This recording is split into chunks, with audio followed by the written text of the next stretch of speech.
Bem, meus amigos, vamos para a segunda parte, né, desse embate entre o Haddad e o Rogério Marinho. Foi melhor ainda, o Haddad deitou e rolou e lembrou para o Rogério Marinho que quem faz alguma coisa que presta ao povo é eleito. Quem não faz, perde a eleição. Vamos fazer o seguinte, mete o dedo no like e vamos que vamos. É show do Haddad.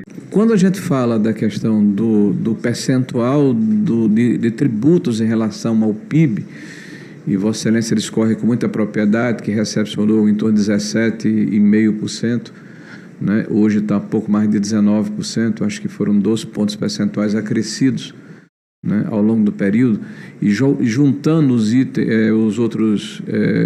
outras entidades subnacionais, como estados e municípios, nós vamos para 32% ou 33% aproximadamente. O governo federal, 19%, né, 19 quebrado.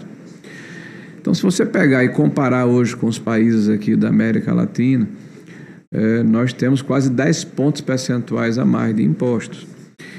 Aí o senhor poderá dizer, mas olha, a OCDE nós estamos parelhos, né? São os números. Só que nós não temos os serviços que a OCDE oferece, nós não temos a qualidade de vida que a OCDE oferece.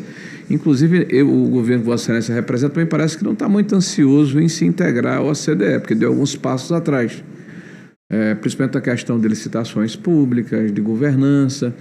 Então, a nossa preocupação aqui e a ponderação que fiz, ministro, é que em alguns momentos é importante que, ao invés de apenas aumentarmos impostos, a gente está falando de 27 impostos, o aumento de impostos ao longo desses 2 anos e meio, era importante e salutar até que nós fizéssemos um trabalho de nos voltarmos para dentro da própria máquina pública.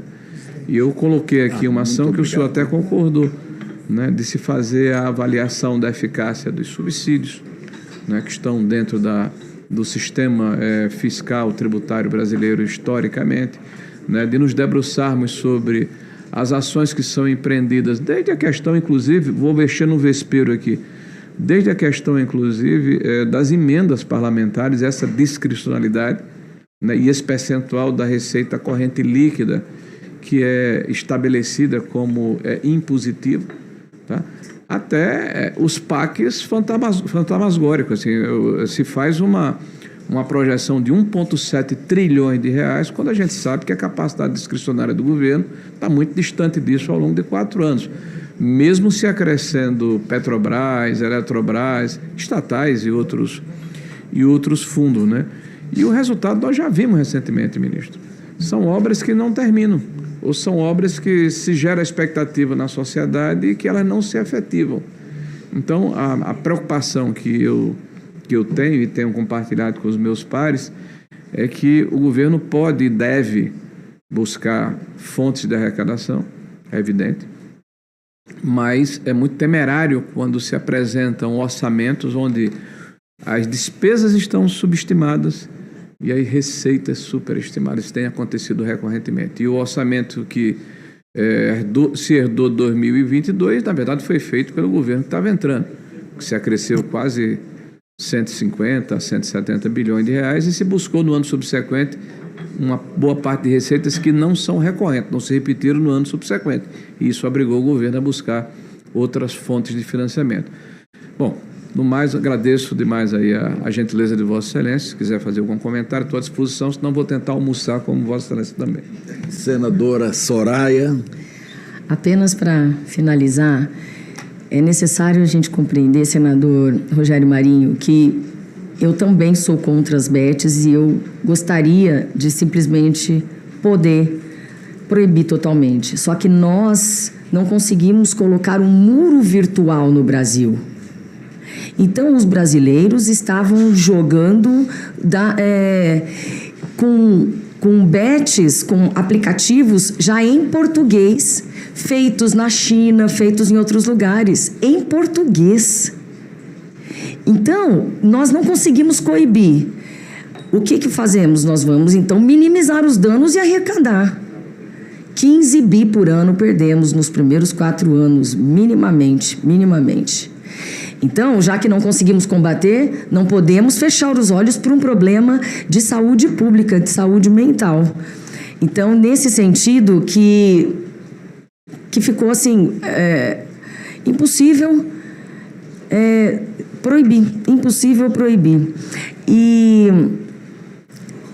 eu gostaria que o senhor considerasse tratarmos de aumentar mais do que 18% a tributação, tá?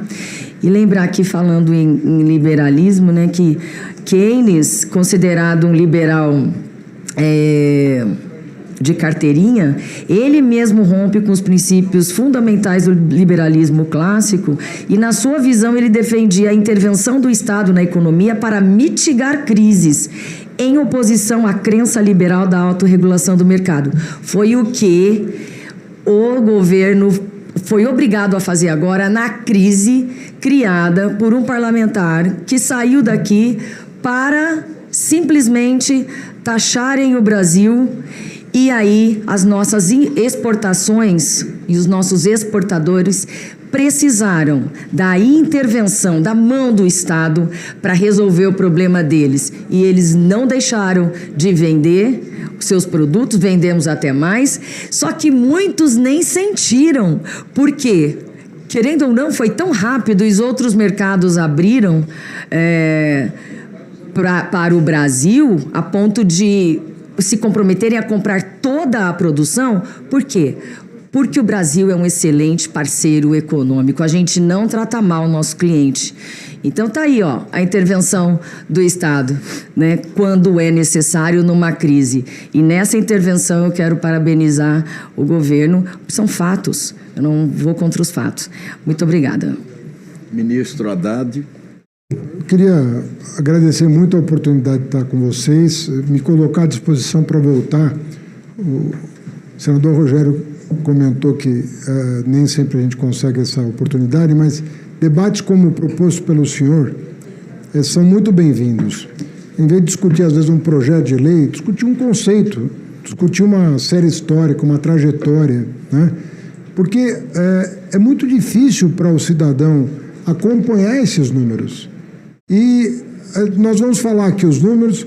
Por exemplo, a carga tributária no Brasil chegou a 32% do PIB em 2002. Ela não foi agora. Ela teve 2 momentos de escalada. No regime militar, ela foi de 16% para 26% do PIB, a carga tributária. E no período de estabilização do Plano Real, foi de 26% para 32% do PIB. Aí você fala, vamos sair de 32% porque os nossos pares cobram 25%, 22%. Mas faz 2002, nós estamos há 23 anos com essa carga tributária. E eu digo, se ela aumentou, é em função da atividade dos entes subnacionais, porque no plano federal ela sequer chegou ao patamar de 2011, 2013, quando ela estava em 18,8% do PIB, e no orçamento do ano que vem, ela é menor do que o desse período. Então, é muito útil fazer esse debate. É muito importante fazer esse debate. Porque aí nós vamos reconhecer os erros de todos os governos. Todo governo erra. Os que erram menos se reelegem. Os que erram mais não conseguem a reeleição. É assim que funciona a democracia. Até aqui nós estamos sendo bem-sucedidos. A população entende que os nossos governos erram menos. Reelegeram o presidente Lula, reelegeram a presidenta Dilma e assim por diante. Nós estamos procurando errar menos. E quanto mais transparente forem as contas públicas, tanto melhor vai ser para a democracia. Porque a punição de quem erra mais é justamente não conseguir um novo mandato. E a alternância no poder é muito bom também, não tem problema nenhum. Desde que as regras democráticas, as regras do jogo democrático sejam mantidas e preservadas e enaltecidas, o jogo corre e a sociedade melhora. Muito obrigado. Pois é, meus amigos, desta vez ele apanhou do Haddad e também da Soraya Tronic. Gostou? Mete o dedo no like, comente e passa adiante. Voltamos a qualquer momento com mais um vídeo informativo ou durante a nossa live. Valeu, gente. Tchau.